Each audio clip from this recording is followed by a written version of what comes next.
Hi, my name is Azur Lopez. I'm a Fishbowl Inventory consultant and Fishbowl partner. Recently, a few clients have asked me to teach them iReport, the Fishbowl Inventory Report Designer. While I can't teach iReport in 5 minutes, I can offer a crash course. When I've hired new report developers, this is what I teach on the first day. In this video, I'll be showing you how to make basic changes to the Fishbowl sales order report. What I'm not covering is how to set up iReport or write queries. You can learn more at the end of this video. Let's get started.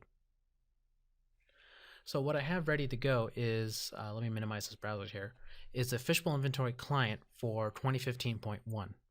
I've loaded the sales order module and I'm looking at this particular sales order. Our hypothetical client have asked us to change the sales order report that's inside of Fishbowl and change the sales order text at the top here to something different, to sales ticket. So what we're going to do is open iReport. I already have it here loaded. We're going to go to File, Open. And in this case, I've already navigated to the sales order folder. In this case, the server and the client are installed on the same system. So it's advisable to do the same thing just for testing. But in this case, you do need to go to the Fishbowl server to get the right report file as the template. We're going to look for the sales order report. There it is, SO report. And we're going to open it. Now in this case, either you're going to want to copy it inside of the Windows Explorer or do an immediate file save as from the iReport. So we're going to do a save as, and I'll tell you why. The reason is that you don't want to copy over and develop inside the existing report files. Fishbowl Inventory on the next update, let's say 2015.2, has a policy to overwrite the files that it knows about that it came stock with. That allows them to update the report files as the product gets better. So it's not a good idea to ever write over the report. You always want to make another one and then upload that to Fishbowl. So part of knowing iReport is not only knowing the application, but knowing the Fishbowl Inventory database and how Fishbowl has designed their own stock reports. So if we look back over to the Fishbowl Inventory Sales Order Preview, you know that we're going to be roughly looking at the top page of the report. If we navigate to that, we'll see that there's a table element there. I only know through experience how to get to that one, and for this report, that happens to be table 1. Usually it's in sequential order, but usually if there's more things added, it's the last table.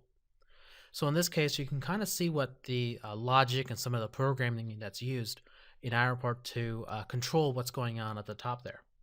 So since I know what to do next, I'm going to click on this little box here, and that happens to be a text field. So in order to control what's happening in a text field, we're going to navigate over on the right-hand side of the screen where it says Properties and click on the text field expression, and that'll bring up a text box indicating what's actually in there. So in this case, I'm just going to deduce that this is just some plain text that's been saved here.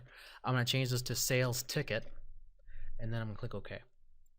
And since I've already set up iReport to compile reports correctly for Fishbowl Inventory, compiling the report will work just fine. There will be no errors.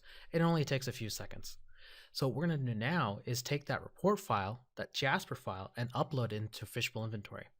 To do that, we're going to go to the General Reports module, click on Upload, navigate to where we found the report file, right there, open it, pick a folder. We're going to pick the same sales order folder, and what we're going to do is call it Custom Sales Order Report, and then we're going to click Finish. Now what we can see is if we go to the sales order folder where we uploaded that custom report, and then go to the same sales order that we're working with, 63, we'll see that it says sales ticket. And that's it, a very basic change. And if I was making this report for a client, we'd be changing other aspects such as overall layout and functionality.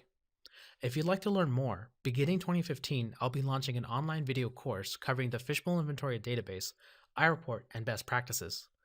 Please register your interest at the link below. As always, take care.